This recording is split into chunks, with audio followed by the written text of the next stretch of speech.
For more on this, let's turn to Lisa Sachs, Director of the Columbia Center on Sustainable Investment and Associate Professor at Columbia Climate School. Great having you. First and second, COP30 wrapped another chapter. Are we celebrating climate progress? We can celebrate the continued commitment to working on climate progress. I think the fact that so many, if save one country, are showing up with serious commitment to continuing to engage, that is worth celebrating. It's also obvious because every country in the world has very real climate concerns and considerations, but I don't think we can consider this yet a great success. We know exactly what is needed to actually address the climate challenge, and that's not yet coming out of Belém. And Lisa, Brazil, the host country, claims COP30 is about implementation, not negotiation. So where's the action? The COP process is very important in bringing together state delegates. That's very important. But it's not really a fit-for-purpose design and architecture to actually achieve implementation. Every year we see more and more pledges or calling for ambition. And at this point, the problem is not the lack of ambition. By the way, most of the world's governments have high ambition. The problem is the lack of actual structural reforms that will allow the capital to flow, that will bring the technology where it's needed, and that will solve the structural barriers. So right now, what I think implementation should look like is a serious commitment by this year's negotiators to set up these structures that will actually solve the barriers that we actually know and that will mobilize the finance in real terms before next year's COP. Exactly. Money is what I want to talk about, because climate finance promises are still dripping while emissions are pouring. But whose wallet is really open right now? I think there are two important documents that readers might want to look to. First of all, there's the Baku to Belém roadmap that lays out exactly what's needed to move the 1.3 trillion at least, although that's an underestimate. And then just a couple of days ago, the International High-Level Expert Group on Climate Finance also issued its fourth report that is very technical, not only in what's needed, but in how to actually solve it.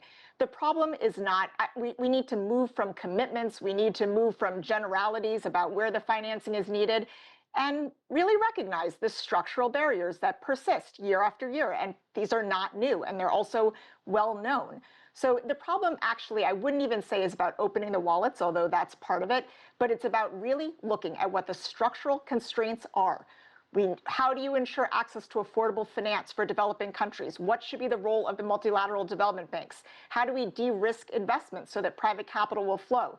These are known modalities that we need to unlock, and then the capital really will flow.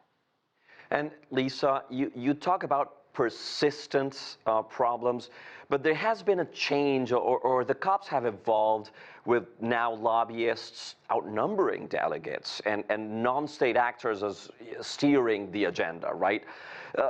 Are we seeing a takeover of the conference?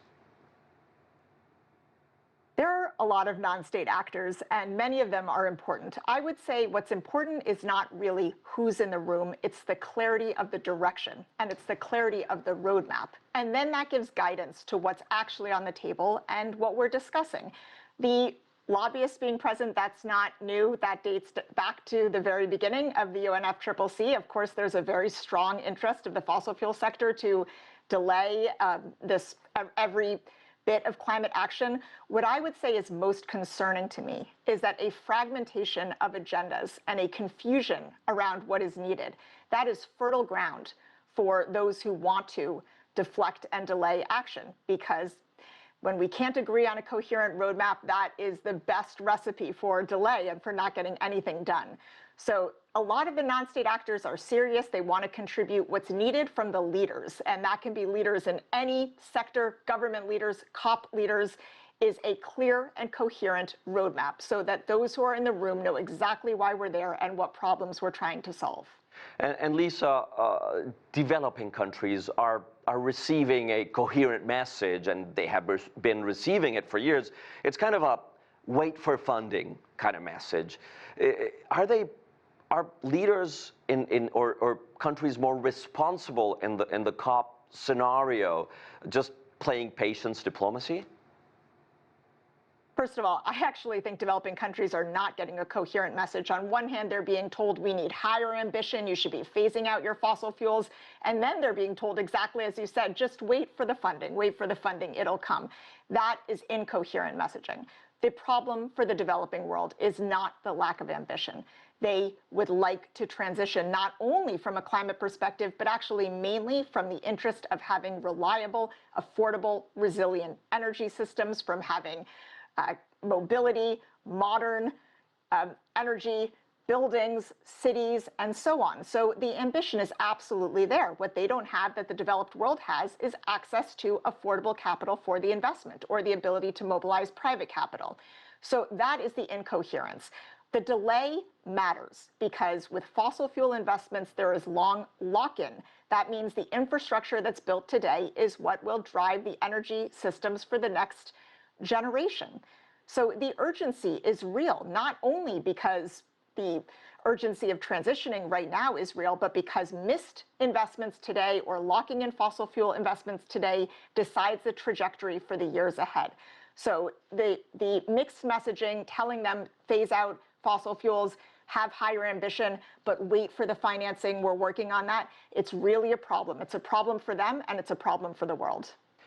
Lisa Sachs, thank you very much for your insights and time. Thank you so much.